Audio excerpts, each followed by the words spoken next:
If you decide that you're going to fight for our people, you got to be willing to live in a sea of contradictions. And what you got to be absolutely clear about is, what are you willing to pay for? What is the price that you're willing to pay? Because if you decide to fight for our people, there is a price to be paid.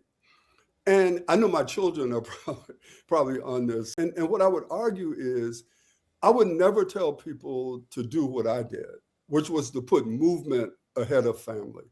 Because if you do that, you pay a price, right? It's like I hear a lot of people today talk about balance. And I honestly don't know what that is. I mean, I know what it is, but what I also know is, if you choose balance, which I would never argue is not the right thing to choose, then there's certain things that you're not going to do because you're going to refuse to do certain things to make sure that you have balance. And by virtue of your agreeing to do that, there's certain things that you're just not going to be able to do because you can't have it both ways. But I would never tell people not to seek balance.